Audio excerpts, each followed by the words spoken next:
Hello everyone, welcome again. और students, आज की इस वीडियो में डिस्कस करेंगे वर्कशीट 36 क्लास 10th की साइंस की वर्कशीट है, जो कि बच्चों डायरेक्टरेट ऑफ एजुकेशन की तरफ से आपके लिए 25 सितंबर 2020 के लिए शेड्यूल की गई है। और ये जो वर्कशीट है, इसमें आपके लिए क्वेश्चन आंसर जो है वो गिवन है फ्रॉम चैप्टर 3 धातु एवं अधातु। चैप्टर ऑलरेडी हम कवर कर चुके हैं और अब आपको इस वर्कशीट में कुछ क्वेश्चंस दिए गए हैं जो आपको सॉल्व करने हैं। यहाँ पर देखिए, फर्स्ट ए पार्ट दिया गया है वस्तुनिष्ठ प्रश्नों के लिए, बी लघु उत्तरीय और सी पार्ट जो है वो लॉन्ग आंसर टाइप क्वेश्चन होंगे। तो चलिए बच्चों शुरू करते हैं। फर्स्ट क्वेश्चन क्या है, एक तत्व ऑक्सीजन के साथ अभिक्रिया करके उच्च गलनांक वाला यौगिक बनाता है, यह यौगिक जल में विलेय है, यह कौन सा तत्व होगा। बच्चों, ऑक्सीजन के साथ अभिक्रिया करके उच्च गलनांक वाला यौगिक बनाएगा तो वो कौन सी धातु होगी, वो तत्व होगा कैल्शियम। ओके, कैल्शियम ऑक्सीजन के साथ अभिक्रिया करके क्या बनाएगा, कैल्शियम ऑक्साइड बनाएगा। और जो कैल्शियम ऑक्साइड है ये वाटर के साथ अभिक्रिया करके क्या बनाता है, ये जल में विलेय है और ये क्या बनाएगा, calcium hydroxide CaOH2। Second question क्या है, धात्विक ऑक्साइड की प्रकृति कैसी होती है। तो देखिए, धातु के जो ऑक्साइड होते हैं, फिर चाहे वो मैग्नीशियम ऑक्साइड है, सोडियम ऑक्साइड है, ओके, तो इनकी प्रकृति कैसी होगी, इनकी प्रकृति होती है क्षारीय। ठीक, सेकंड जो है बी इसका आंसर रहेगा। थर्ड क्वेश्चन क्या है, अधातु जो विद्युत की सुचालक है। तो अधातु नॉर्मली विद्युत की कुचालक होती हैं, लेकिन ग्रेफाइट ये विद्युत की सुचालक है। नेक्स्ट नंबर 4 क्या है, कॉपर, सिल्वर और एल्यूमिनियम को उनकी सक्रियता के आधार पर बढ़ते क्रम में नियोजित करना है। तो सबसे पहले हम कौन सी लिखेंगे, बढ़ते क्रम में नियोजित करना है। तो सबसे पहले जो कम सक्रिय है तो वो कौन सी है, सिल्वर। सिल्वर यानी Ag इसका संकेत रहेगा। उसके बाद कौन सी लिखेंगे, कॉपर, और उसके बाद लिखोगे बेटा एल्यूमिनियम। ठीक है, सबसे ज़्यादा सक्रिय क्या है यहाँ पे, एल्यूमिनियम। नेक्स्ट देखिए, क्वेश्चन नंबर 5 क्या है, अभिक्रियाशीलता के आधार पर अवरोही क्रम में व्यवस्थित सामान्य धातुओं की सूची को क्या नाम दिया गया है। इनकी सूची को नाम दिया गया है सक्रियता श्रेणी। क्या बोलते हैं, आप साथ साथ लिख लीजिए, सक्रियता श्रेणी। ठीक है, ये इसको नाम जो है दिया गया है। नेक्स्ट क्या है, डैश अभिक्रियाशील धातुएं अपने से डैश अभिक्रियाशील धातुओं को उसके लवण से विस्थापित कर सकती हैं। तो बच्चों, अधिक अभिक्रियाशील धातुएं सभी बच्चे जानते हैं, अधिक अभिक्रियाशील धातुएं अपने से कम अभिक्रियाशील धातुओं को उसके लवण से विस्थापित कर सकती हैं। नेक्स्ट क्वेश्चन देखिए, क्वेश्चन नंबर 7, अधातुओं द्वारा बनाए गए आयन का नाम बताइए। तो अधातु है, तो अधातु क्या करती हैं, इलेक्ट्रॉन लेती हैं, लेंगी तो क्या बनाएंगी, ऋण आयन बनाती हैं। ठीक है। नेक्स्ट क्वेश्चन नंबर 8 देखिए, कुछ धातुएं जल के साथ बिल्कुल भी अभिक्रिया नहीं करती, किसी एक धातु का नाम बताइए। तो जल के साथ जो बिल्कुल अभिक्रिया नहीं करती वो कौन सी है, वो सोना हो सकता है। ठीक है। दूसरा प्लैटिनम, प्लैटिनम भी जो है नहीं अभिक्रिया करती। तो ये दोनों नाम आप लिखेंगे, सोना, प्लैटिनम। सोने का जो संकेत है वो क्या होता है बेटा, Au। ठीक है, और प्लैटिनम का Pt। तो संकेत भी आपको साथ साथ याद करने चाहिए। नेक्स्ट क्या है, पृथ्वी की सतह पर प्रचुर मात्रा में पाई जाने वाली धातु क्या है। तो पृथ्वी की सतह पर सबसे ज्यादा प्रचुर मात्रा में पाई जाने वाली धातु कौन सी है, एल्यूमिनियम। तो बी इसका आंसर रहेगा। नेक्स्ट क्वेश्चन नंबर 10 करेंगे, किसी तत्व E है तत्व, उसका इलेक्ट्रॉनिक विन्यास है 2 8 6। यह 6 इलेक्ट्रॉनों का त्याग करेगा अथवा 2 इलेक्ट्रॉन ग्रहण करेगा, ये आपको बताना है। तो देखिए, Z जो है वो क्या है, 16। इलेक्ट्रॉनिक विन्यास क्या है, 2 8 6। तो बच्चों, अगर ये 6 इलेक्ट्रॉन निकालता है तो वो पॉसिबल नहीं होगा, क्योंकि 6 इलेक्ट्रॉन इसको त्याग करने के लिए अत्यधिक मात्रा में क्या चाहिए, ऊर्जा चाहिए। इतनी ऊर्जा यहाँ पर पॉसिबल नहीं होगी, संभव ही नहीं है कि ये 6 इलेक्ट्रॉन दे दे, क्योंकि इसका आकार भी बहुत छोटा हो जाएगा। इसलिए ये क्या करेगा, अपना अष्टक पूरा करने के लिए 2 इलेक्ट्रॉन ग्रहण करेगा। तो इसका आंसर क्या लिखेंगे, इसका आंसर लिखेंगे कि 2 इलेक्ट्रॉन यह ग्रहण करेगा। ठीक है, ई तत्व 2 इलेक्ट्रॉन ग्रहण करेगा। नेक्स्ट हम अब यहाँ पर लघुत्तरीय प्रश्न करेंगे। तो फर्स्ट प्रश्न क्या है, निम्नलिखित अभिक्रियाओं के समीकरण को पूरा करना है। आप आसानी से कर सकते हो। तो देखिए, आयरन वाटर के साथ अभिक्रिया करेगा, यहाँ पर क्या बनेगा, Fe3O4, और जो है वाटर निकल, यहाँ पर हाइड्रोजन गैस जो है वो निकल जाएगी। उसके बाद देखिए, इसको जब आप संतुलित करेंगे तो 4 हाइड्रोजन, 4 जो है यहाँ पे वाटर और 3 जो है यहाँ पे लोहे के अणु होंगे। ठीक है, अब देखिए यहाँ पर सेकंड क्या है, कैल्शियम प्लस वाटर, तो क्या बनेगा, कैल्शियम हाइड्रोक्साइड। ये अभी हमने थोड़ी देर पहले ही ये रिएक्शन की है। Calcium hydroxide plus hydrogen gas जो है वो निकल जाएगी।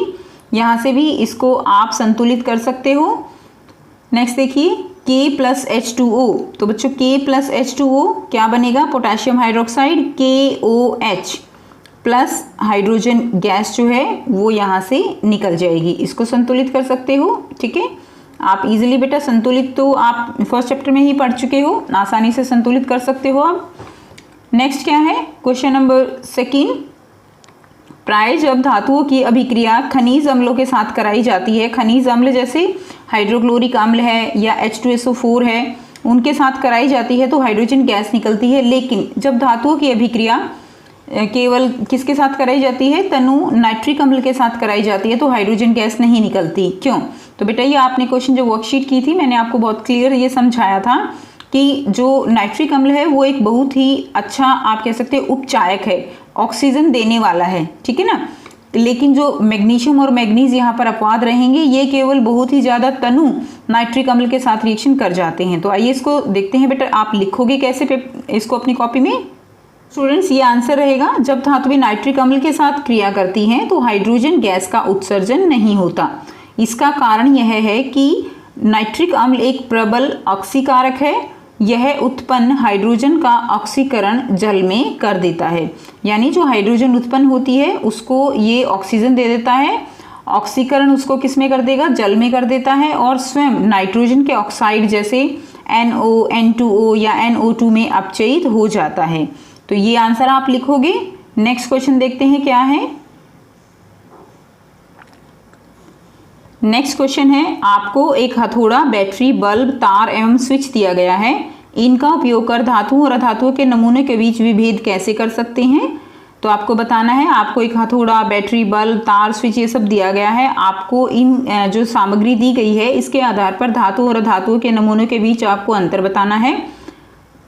धातुओं और अधातुओं में विभेदन के लिए इन परीक्षणों का आकलन कीजिए। तो बच्चों देखो, जैसे हथौड़ा है तो हथौड़े से क्या कर सकते हो आप, धातु है या आप उसको तोड़ के देख सकते हो, अगर वो बिखर जाती है तो वो क्या है, अधातु है। तो आइए देखते हैं बच्चे इसका क्वेश्चन का आंसर हम करेंगे, लिखेंगे कैसे। सो यहाँ से आप आंसर लिख सकते हैं, कोई तत्व अधातुवर्ध है या नहीं यह ज्ञात करने के लिए हथौड़े का प्रयोग करेंगे। अधातुवर्ध तत्व धातुएं होंगी तथा भंगुर तत्व जो है क्या होंगी, अधातुएं।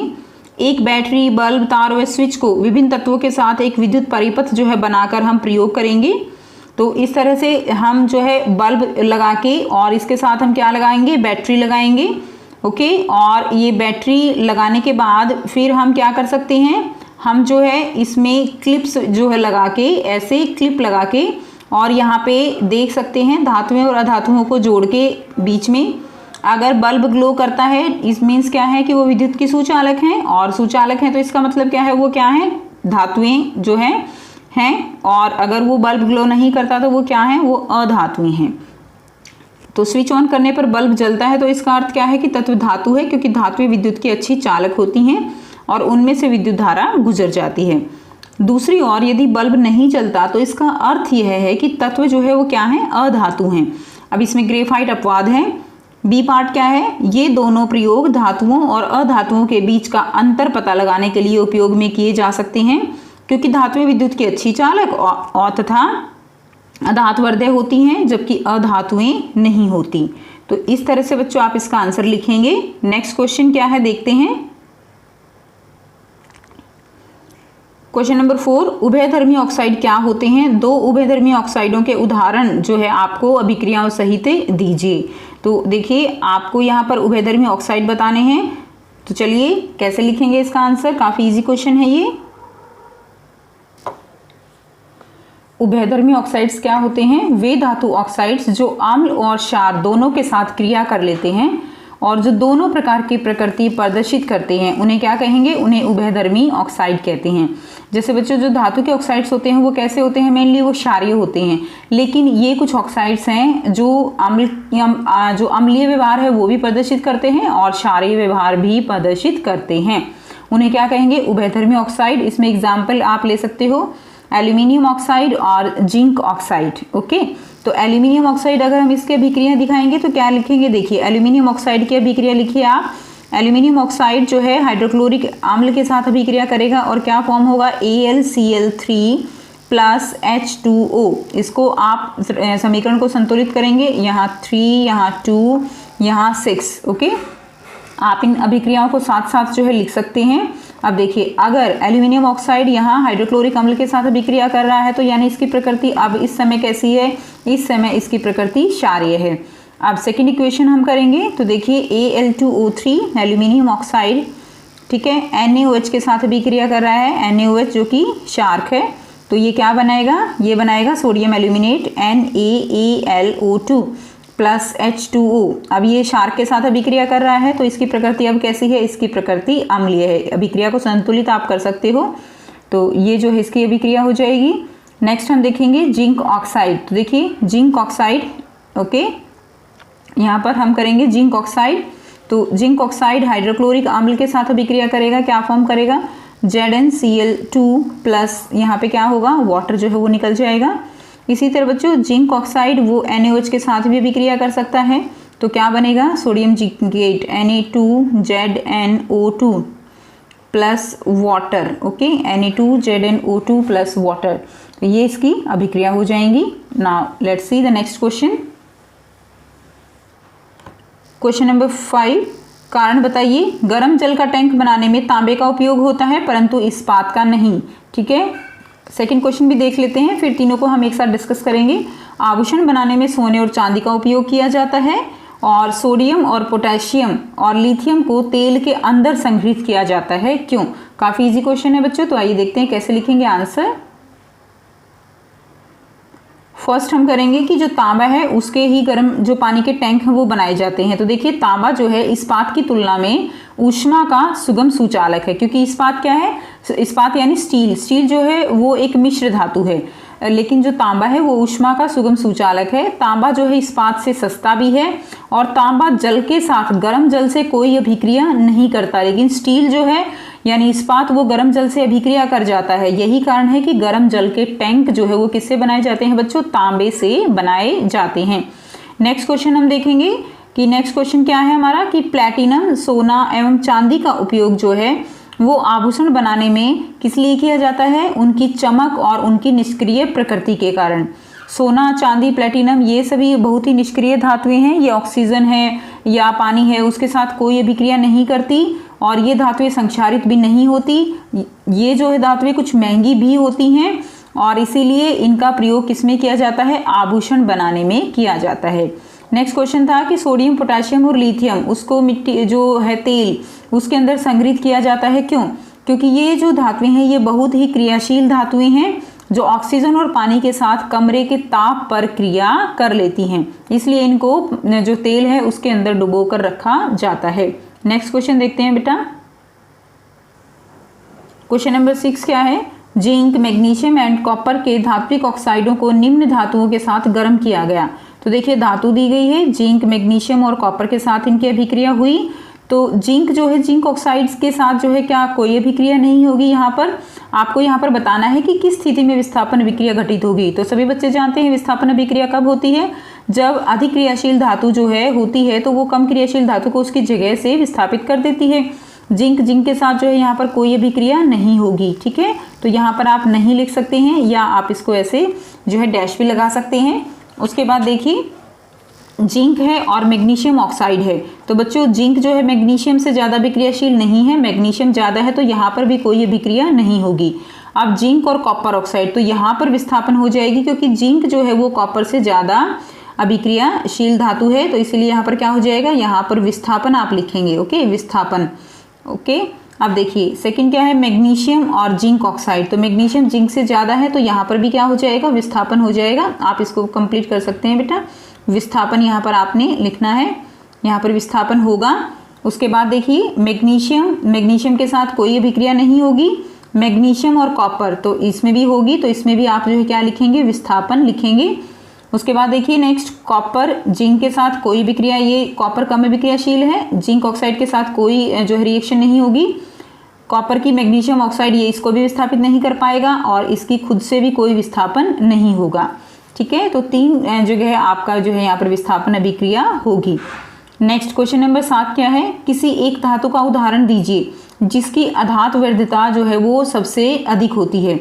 तो सबसे अधिक जो है अधातु वर्ध्यता सबसे अधिक कौन सी धातु की होती है, वो होती है सोने की, गोल्ड। ओके, सोने का संकेत क्या है, Au। जिसकी ऊष्मा की सुचालकता सबसे अधिक हो, तो बेटा ऊष्मा की सुचालकता सबसे अधिक किसकी होती है, सिल्वर यानी चांदी की। ठीक है, चांदी जो है वो सबसे अधिक जो है सुचालक है, Ag।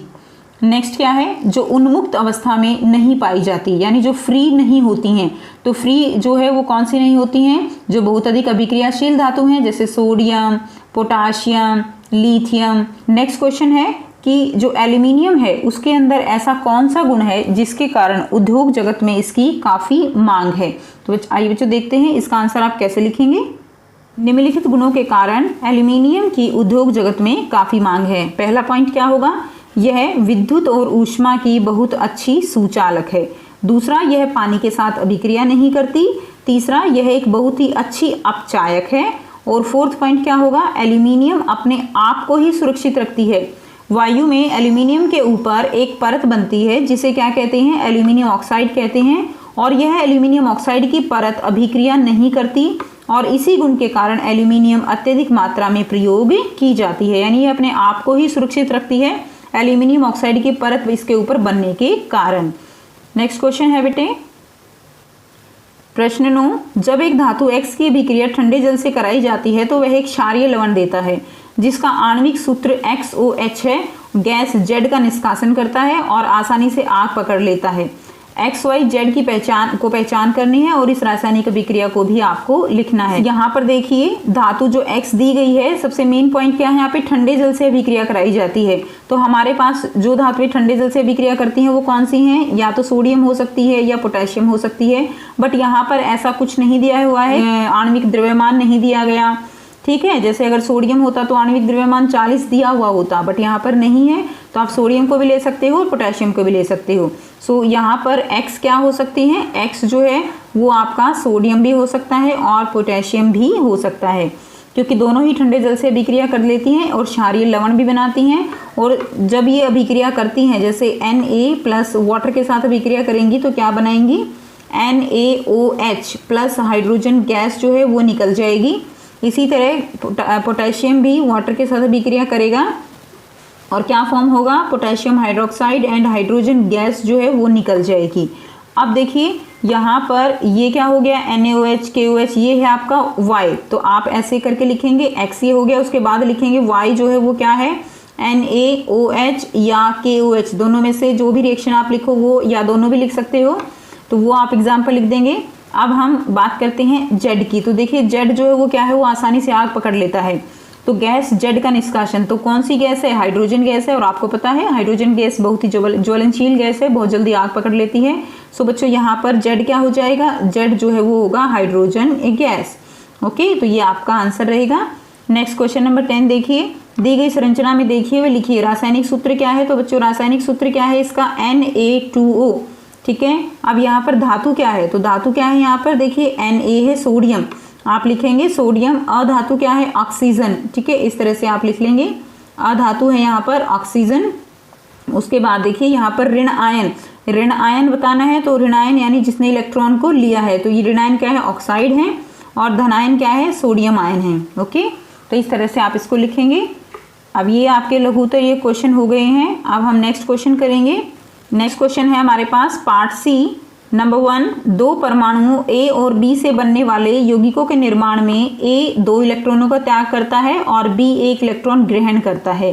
ठीक है, यानी A जो है वो क्या है, 2 इलेक्ट्रॉनों का त्याग कर रहा है और B 1 इलेक्ट्रॉन ग्रहण कर रहा है। तो आपको बताना है कि A और B के बीच बनने वाले आबंध की प्रकृति क्या है। तो बच्चों इलेक्ट्रॉनों का त्याग कर रहा है, ग्रहण कर रहा है, तो ऐसा जो इलेक्ट्रॉनों से के त्याग से और ग्रहण करने से जो आबंध बनता है उसको क्या कहते हैं? आयनिक आबंध कहते हैं। ए और बी से बनने वाले यौगिक का सूत्र क्या होगा? सूत्र भी आप आसानी से लिख सकते हो। सूत्र क्या होगा बच्चों? ए, आप इस तरह से करेंगे ए बी, ए की जो है संयोजकता कितनी है? यहाँ पर 2 इलेक्ट्रॉनों का त्याग कर रहा है तो 2, और बी 1 ग्रहण कर रहा है तो 1। तो आपने 9th क्लास में ये फॉर्मूले बनाने सीखे थे, तो यहाँ पर सूत्र क्या हो जाएगा? AB2, ये यौगिक का क्या होगा? सूत्र होगा। ठीक है, अब देखिए नेक्स्ट क्या है, क्वेश्चन नंबर यहाँ पर बी पार्ट है इसका। इसी प्रकार बनने वाले MgCl2 अणु के निर्माण का आपको वर्णन करना है। तो बच्चों आप देखिए कैसे करेंगे इसको। सो स्टूडेंट्स आप इसको कैसे करेंगे बेटे? देखिए परमाणु है मैग्नीशियम, क्लोरीन, क्लोरीन। मैग्नीशियम जो है इसका परमाणु संख्या क्या है? 12, 17 है किसकी? क्लोरीन की। यहाँ पर अगर आप इसका इलेक्ट्रॉनिक विन्यास लिखेंगे 2 8 2 2 8 7 2 8 7। अब देखिए यहाँ पर इसके पास देने के लिए 2 इलेक्ट्रॉन है, यहाँ पर क्लोरीन के पास लेने के लिए केवल 1 इलेक्ट्रॉन है। इलेक्ट्रॉन बिंदु संरचना आप बना सकते हो। आपने जो है वर्कशीट जब हमने की तब भी हमने सीखी है। तो मैग्नीशियम के पास कितने इलेक्ट्रॉन है? एक्स्ट्रा 2 इलेक्ट्रॉन है। तो यहाँ से क्लोरीन के पास क्या है? 1 इलेक्ट्रॉन लेने की टेंडेंसी है, तो 1 इलेक्ट्रॉन ये इसको पास कर देगा और 1 इलेक्ट्रॉन इसको पास कर देगा। और यहाँ पर मैग्नीशियम ने 2 इलेक्ट्रॉन दिए हैं तो इसके ऊपर कितना आ जाएगा? 2+ आएगा, और क्लोरीन के ऊपर कितना आएगा? 1- आएगा। 2 क्लोरीन है तो क्या फॉर्मूला बन जाएगा? MgCl2 जो है इसका फॉर्मूला होगा। क्वेश्चन क्या है कि जो साधारण नमक है वो गलित अवस्था में विद्युत का चालन करता है, क्यों? तो देखिए क्वेश्चन आप वर्कशीट से लिखिएगा, आंसर यहाँ पे बता रहे हैं। साधारण नमक एक आयनिक यौगिक है, सभी बच्चे जानते हैं साधारण नमक एक आयनिक यौगिक है, और जब इसको ऊर्जा दी जाती है तो क्या होता है? ये पिघल जाता है। पिघलने के कारण इसके जो अंदर जो धनायन और ऋणायन है उनके बीच का आकर्षण बल कमजोर हो जाता है, और आयन जो है क्या हो जाते हैं? स्वतंत्र हो जाते हैं, जिसके कारण यह विद्युत का संचालन कर पाते हैं। नेक्स्ट क्वेश्चन क्या है कि जो सोडियम क्लोराइड है उसका गलनांक जो है वो उच्च क्यों होता है? तो देखिए सोडियम क्लोराइड जो है उसका गलनांक उच्च क्यों होगा? क्योंकि सोडियम क्लोराइड एक आयनिक यौगिक है। इस आयनिक यौगिक है, इसके कारण क्या होता है कि सोडियम प्लस और क्लोराइड आयन जो है इनके बीच आकर्षण बल क्या होता है? अत्यधिक होता है, और इस आकर्षण बल के अधिक होने के कारण ही जो गलनांक है वो कैसा होता है? बहुत ज्यादा उच्च होता है। सो नेक्स्ट क्वेश्चन देखते हैं क्या है। नेक्स्ट सेकंड क्वेश्चन है, निम्नलिखित गुणों के आधार पर धातु और अधातु में अंतर बताइए। तन्यता, अधातुवर्ध्यता, घनत्व, रूप और विद्युत सुचालकता। तो बच्चों ये आपका एज इट इज वर्कशीट जो आपकी फर्स्ट वर्कशीट थी उसमें ये क्वेश्चन एज इट इज दिया है, आप वहां से भी लिख सकते हो, और यहाँ से भी मैं आपको बताती हूँ कि आप इसको कैसे लिखेंगे। तो बच्चों आप यहाँ से धातु या धातुओं के बीच में जो है अंतर लिख सकते हैं, जो भी वहाँ पर गुण धर्म दिए गए हैं, जैसे कि उसका रूप कैसा है। तो धातु में एक विशेष चमक पाई जाती है, लेकिन अधातुओं में एक विशेष चमक नहीं पाई जाती, आयोडीन को छोड़कर। धातु में विद्युत व ऊष्मा की सुचालक होती हैं, ये कुचालक होती हैं। धातु में अधातुवर्ध्य व तन्य होती हैं, ये भंगुर होती हैं। धातु में कठोर होती हैं, ये अपेक्षाकृत नरम होती हैं। और जो धातुएं हैं उनका क्वथनांक और गलनांक उच्च होता है, इनका जो है कम होता है। इसके अलावा घनत्व, धातुओं का घनत्व बच्चों ज्यादा होता है, अधातुओं का घनत्व कम होता है। तो आप यहाँ पर एक तीसरे कॉलम में गुण धर्म लिख के, और जो भी गुण धर्म है वो लिख के उसके सामने धातुओं और अधातुओं में अंतर जो है वो इजीली कर सकते हो। नेक्स्ट क्वेश्चन देखते हैं क्या है। नेक्स्ट क्वेश्चन है क्वेश्चन नंबर 3, एक्वा रेजिया क्या है? और सेकंड इसका बी पार्ट है कि धातुओं की अन्य लवण विलयनों के साथ अभिक्रिया पर संक्षिप्त टिप्पणी लिखिए। तो बच्चों तो हम दोनों क्वेश्चन के आंसर देखेंगे। सब पहले देखते हैं कि एक्वा रेजिया क्या है, इसको कैसे लिखेंगे। सो देखिए एक्वा रेजिया क्या होता है? सांद्र हाइड्रोक्लोरिक अम्ल व सांद्र नाइट्रिक अम्ल का एक ताज़ा मिश्रण है, और सांद्र हाइड्रोक्लोरिक अम्ल और नाइट्रिक अम्ल वो जो है कितने अनुपात में होंगे? 3:1 के अनुपात में। इनका ताज़ा मिश्रण क्या कहलाता है? एक्वा रेजिया कहलाता है, या अम्ल राज कहलाता है। और ये जो है ये इतना प्रबल होता है कि जो सोना और प्लेटिनम जो किसी भी आप कह सकते हो ना ऑक्सीजन के साथ अभिक्रिया करती हैं, ना किसी अम्ल के साथ अभिक्रिया करती हैं, उनको भी ये गला देता है। यह प्रबल संक्षारक होने के कारण सोने और प्लेटिनम को भी गला देता है। नेक्स्ट क्वेश्चन क्या है कि जो धातुएं हैं वो दूसरे जो धातु लवण हैं उनके साथ कैसे अभिक्रिया करती हैं। तो बच्चों आप इसका आंसर यहाँ से लिख सकते हो। जब धातुएं अन्य धातु लवणों के साथ क्रिया करती हैं तो अभिक्रिया होने की संभावना इस बात पर निर्भर करती है कि धातु अथवा धातु लवण में विद्यमान धातु में कौन सी अधिक क्रियाशील है। ठीक है, अधिक क्रियाशील धातु में कम क्रियाशील धातुओं को उनके लवण से क्या कर देती हैं, लवण के विलयन से विस्थापित कर देती हैं, जबकि कम क्रियाशील धातुएं ऐसा नहीं कर पाती हैं। यह आपने फर्स्ट चैप्टर में भी पढ़ा हुआ है। अब यहाँ पर उदाहरण लेंगे हम। देखिए कॉपर सल्फेट है, लोहा है, लोहा कॉपर से ज़्यादा भी क्रियाशील है तो क्या होगा, यहाँ पर आयरन सल्फेट जो है वो निकल जाएगा और तांबा जो है वो बाहर निकल जाएगा, यानी यहाँ पर लोहे ने जो तांबा है उसको उसकी जगह से विस्थापित कर दिया। अगर आप इसका उल्टा लोगे, यानी यहाँ पर क्या है FeSO4 और साथ में तांबे से विक्रिया कराओगे तो कोई विक्रिया नहीं होगी, क्योंकि तांबा जो है वो लोहे से ज़्यादा क्रियाशील नहीं है। सेकेंड एग्जाम्पल दिया गया है, आयरन सल्फेट है, जिंक के साथ अभिक्रिया होगी, जिंक लोहे से ज़्यादा क्रियाशील है तो जिंक सल्फेट बन जाएगा, आयरन निकल जाएगा। इसका उल्टा करेंगे तो क्या होगा, कोई रिएक्शन नहीं होगी, क्योंकि जो जिंक है वो लोहे से अधिक क्रियाशील है, लोहा जिंक को विस्थापित कर ही नहीं सकता क्योंकि लोहा जिंक से ज़्यादा क्रियाशील नहीं है। और बेटा ये जो चैप्टर है कंप्लीट, इसके क्वेश्चन आंसर जो भी आपके सिलेबस में है, कुछ पार्ट तो इसका डिलीट हो चुका है, लेकिन जितने क्वेश्चन आपके सिलेबस में है उनकी वीडियो कंप्लीट डिटेल के साथ जो है आपको डिस्क्रिप्शन बॉक्स में कंप्लीट चैप्टर की प्लेलिस्ट मिल जाएगी। उसमें कंप्लीट NCERT की वीडियोस हैं, NCERT बुक्स है जिसमें आपको समझाया हुआ है, आप वहां पर ज़रूर विजिट कीजिए, आपको कंप्लीट चैप्टर क्लियर हो जाएगा। और बच्चों अगर कोई प्रॉब्लम आती है तो आप कमेंट करके पूछ सकते हो। और अगर वीडियो अच्छी लगती है तो लाइक शेयर कीजिए, चैनल को सब्सक्राइब कीजिए और बेल आइकन को भी प्रेस कर लीजिए ताकि हर वीडियो की नोटिफिकेशन आप सब बच्चों को मिलती रहे। So thanks for watching.